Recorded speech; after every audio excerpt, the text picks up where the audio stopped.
But first, Simon and Schuster kind of dipped their toe into children's book publishing before they got into that big project. One of the first children's books they published was Pat the Bunny. This is the daughter of the author of Pat the Bunny, and that's the bunny you're looking at. And that book, as you'll recall, is full of novelty textures. It's a touchy-feely book. There's a little bit of cloth, there's a little bit of sandpaper, and traditional publishers thought this book is way too complicated to try to produce, so they turned it down.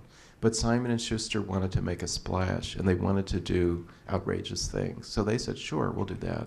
And when the book came out in the fall of 1940, they took out big ads in the New York Times comparing it favorably to For Whom the Bell Tolls, which was then the current bestseller on the adult side.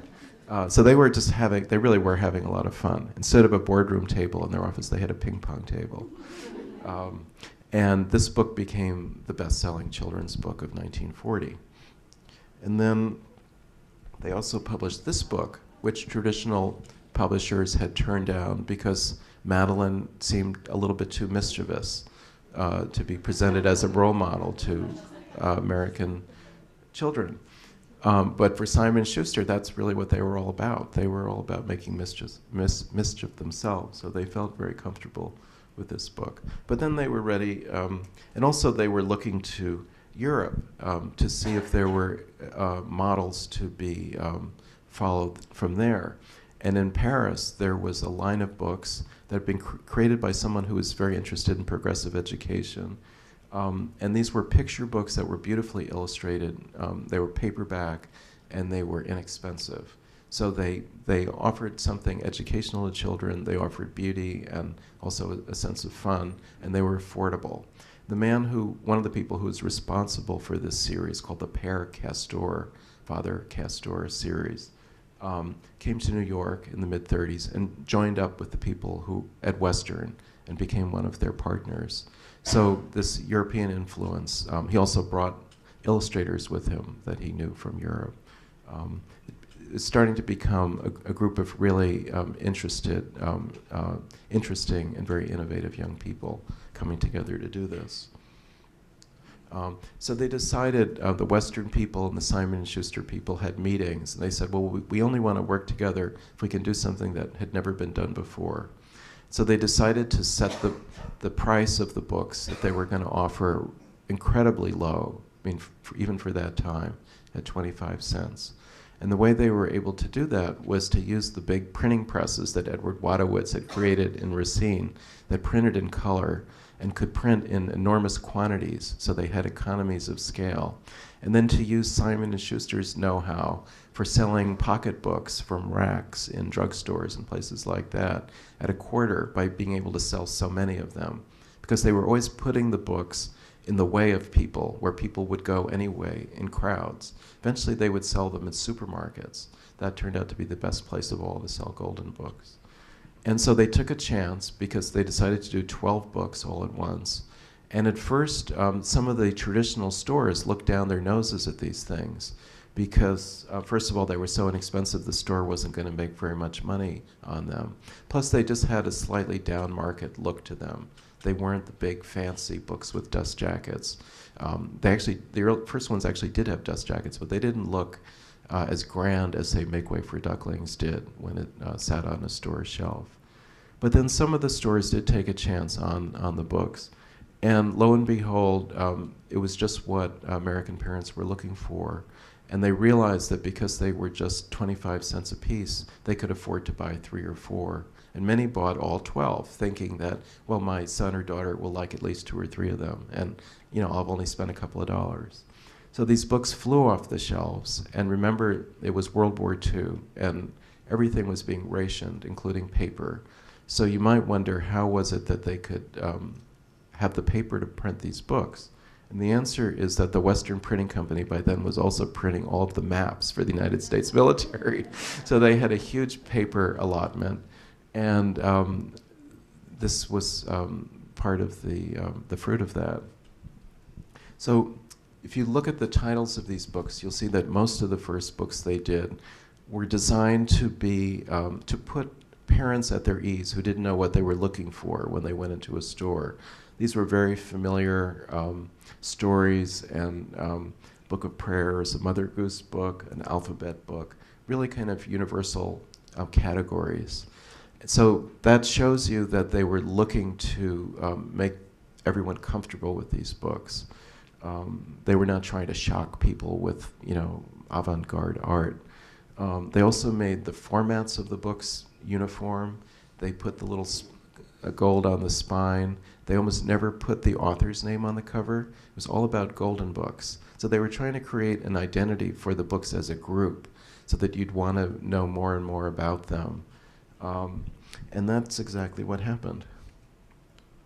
Here are the other 6 from the first group of 12. Pokey Little Puppy was the only one that was an original story, and it turned out to be the most popular of all of those books. This is something that you might have found in say, a department store or a bookstore, a display for selling the books in the early days. And again, it shows you how clever they were at doing things that would appeal to children. I know I would have found this irresistible. And this is Mary Reed, PhD. I always wondered who she was. Her name appears on the inside of the front cover of every Golden Book with an endorsement saying that she is a professor at Teachers College and that she thinks that the book you're holding in your hand is a good book. And she was, in fact, an innovator in education for young children and kind of a firecracker. You can sort of see that even in this picture of her in old age. One of her innovations was to think of the idea of the reading table in children's classrooms. Her idea was that children should feel the freedom within their classroom to get up and walk around and choose a book that happened to interest them if they had the free time to do that, rather than just sit in their place for the whole class day. So she was all about making education a little bit less rigid and formalized and giving children more opportunities to choose the things that they would learn from.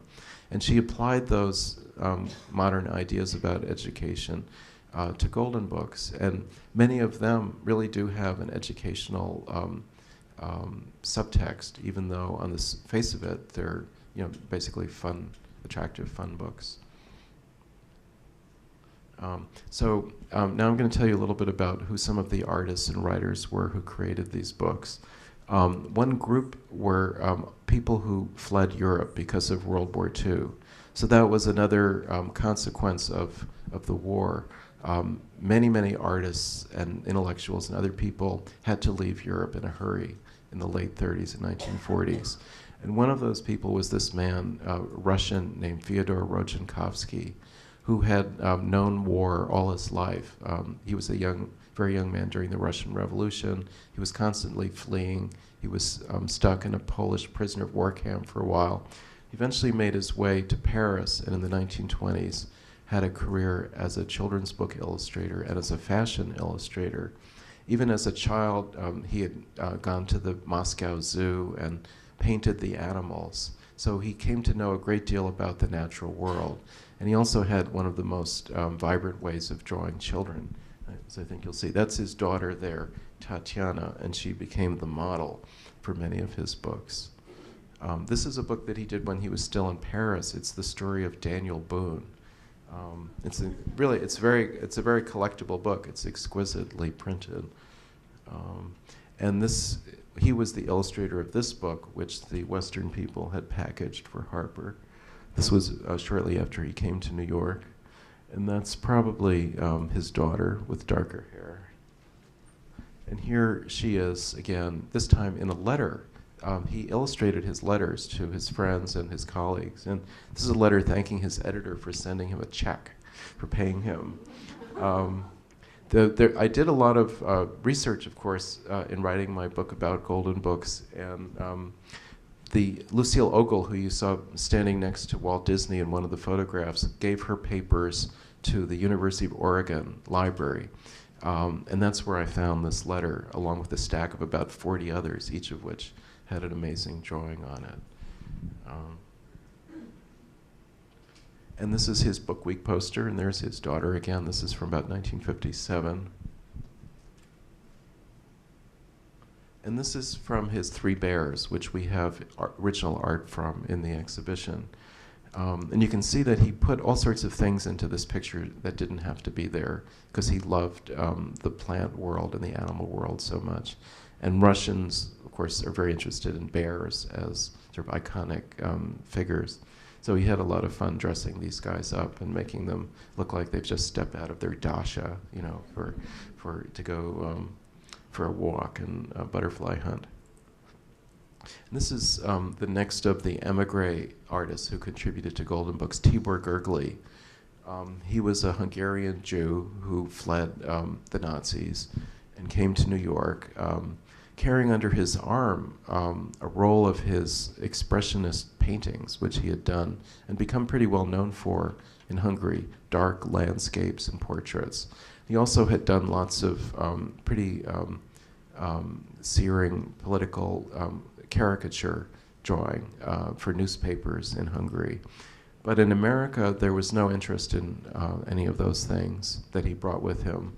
So he had to, as so many immigrants have had to do, he had to reinvent himself.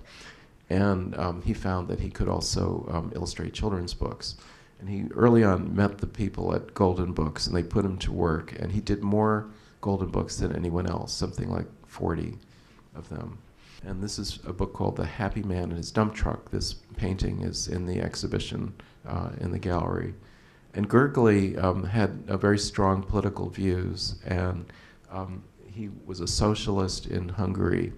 And when he came to New York, he realized that he couldn't be a socialist children's book illustrator, but he could illustrate stories that were about working people and showed the dignity of ordinary labor. And very often that's the subject of the books that he chose to illustrate.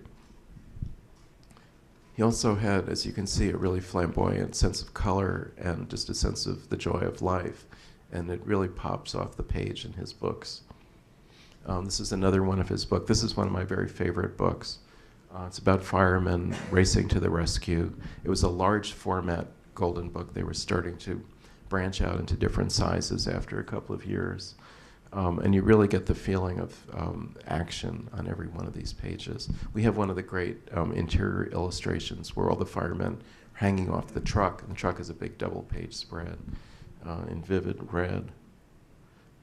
And he did this book, Toodle, which is about a little train that goes off the track, kind of like Red Riding Hood, to see smell the flowers and try something a little bit different. And this is one of the artists from the second group who worked for Golden Books. And I mentioned that the first group were in exile from Europe. The second group were in exile from Walt Disney. Gustav Tengren had been one of the leading artists in the Disney studio in the 1930s. He was Swedish to begin with, came to America in the 20s to make his way here as an illustrator, and was recruited by Walt Disney in the run-up to the creation of the world's first animated feature film, Snow White, which was released in 1937 to great acclaim. Gustav Tengren was the art director for that film. He shaped the way it looks more than any other single artist.